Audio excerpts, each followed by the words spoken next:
तो दोस्तों, आज कई दिनों से यूजीसी एक काला कानून जिसको लेकर के सवर्ण सड़कों पर अपना आक्रोश प्रदर्शित कर रहे थे।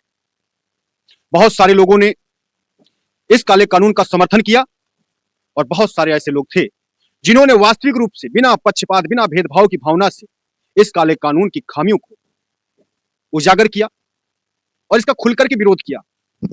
चाहे वो राजा भैया रहे हों, कुमार विश्वास रहे हों, या ब्रजभूषण शरण सिंह रहे हों,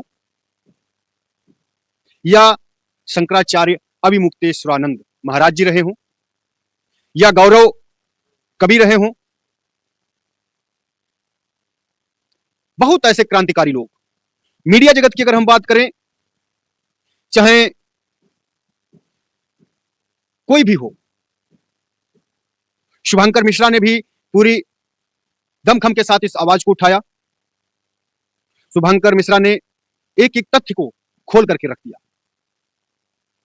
बहुत ऐसे मीडिया चैनल थे जिन्होंने भी इस काले कानून का खुल करके विरोध किया। बहुत सारे संगठन, चाहे करणी सेना रही हो, या सवर्ण आर्मी रही हो, या अन्य सामान्य वर्ग से संबंधित ज्यादातर,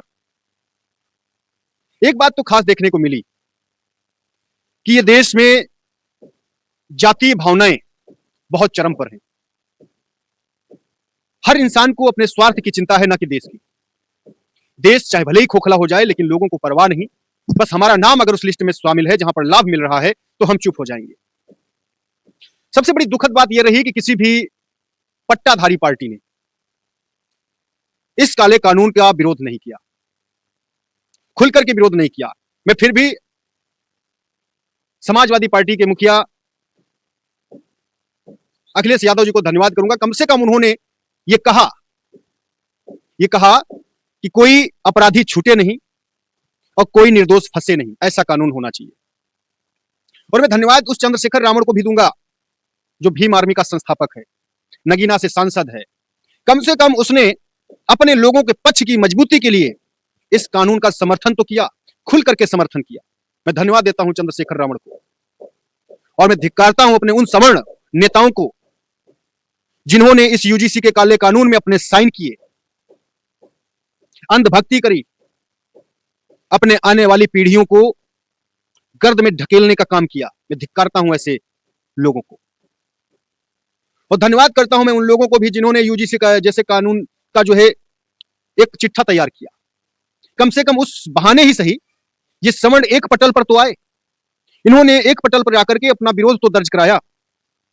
आज सवर्ण बीजेपी से नाराज है।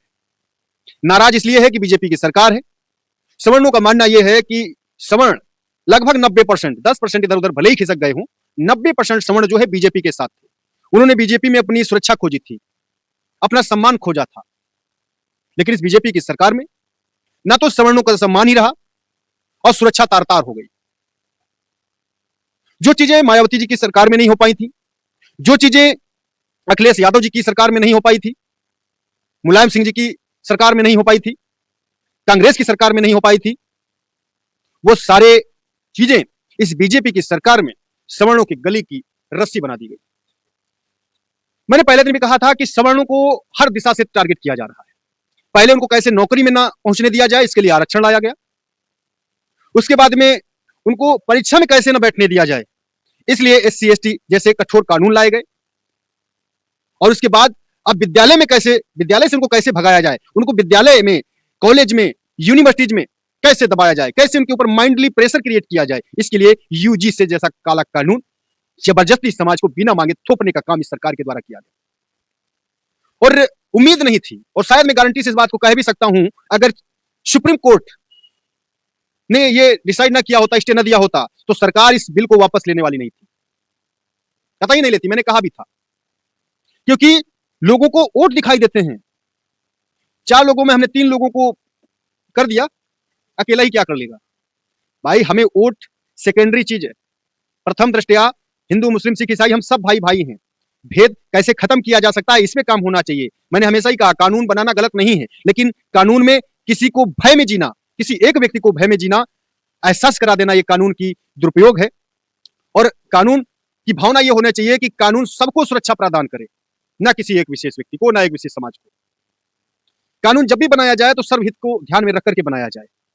भेदभाव जो पुराने समय में क्या हुआ, तब हम भीख मांगते थे, 2 वक्त का खाना नहीं होता था हम लोगों के पास। हमारे पूर्वजों के पास क्या स्थितियां थी, हमने अपने जीवन में देखा है 31-32 साल की उम्र में। इससे पहले क्या स्थितियां रही होंगी। आज हम लोग साक्षरता में आगे बढ़ रहे हैं, देश विकसित लाइन में खड़ा हुआ है, और इस जातिवाद में, कास्टिज्म में बांट करके इस देश को खोखला क्यों किया जा रहा है, ये दुर्भाग्यशाली है।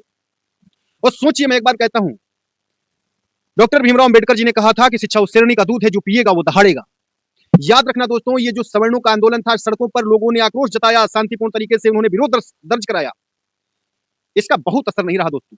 सरकार के कानों पर जूं तक नहीं रेंगी, सरकार चुप्पी साध करके बैठ चुकी थी। शिक्षा उस श्रेणी का दूध है दोस्तों।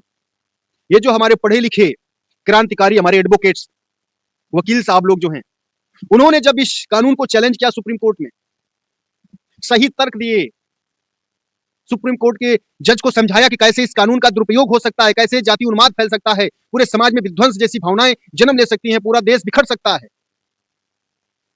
कब हो पाया ये? जब समाज के लोगों ने पढ़े लिखे होने का सही दायित्व निभाया, तब हो पाया।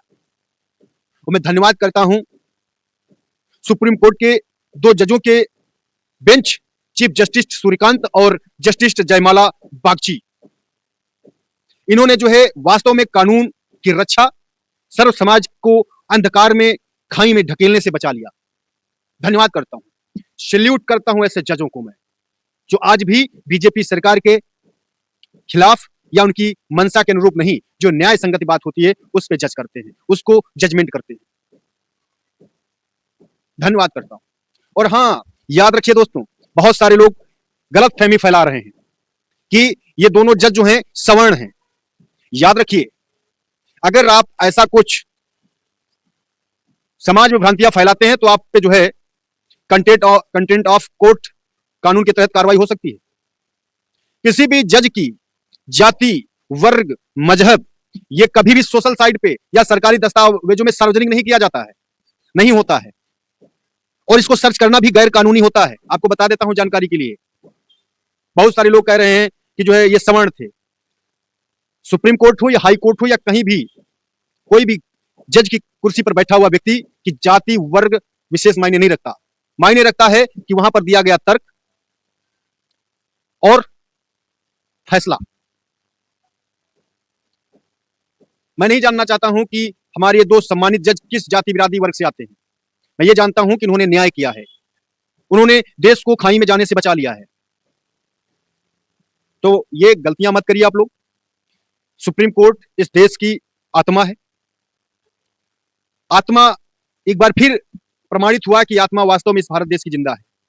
कभी कभी ऐसा होता है कि संदेह के घेरे में हम लोग खड़े हो जाते हैं कि अब क्या होगा, लेकिन जो भी होगा अच्छा होगा। हमें भरोसा है, विश्वास है अपने देश की सर्वोच्च अदालत पर कि वो कभी भी किसी भी समाज के ऊपर अन्याय नहीं होने देगी। सरकार चाहे कितना भी निरंकुश क्यों न हो, लेकिन जब हम सर्वोच्च न्यायालय में जाएंगे तो वहां पर न्याय जरूर होगा, हम ऐसी उम्मीद करते हैं।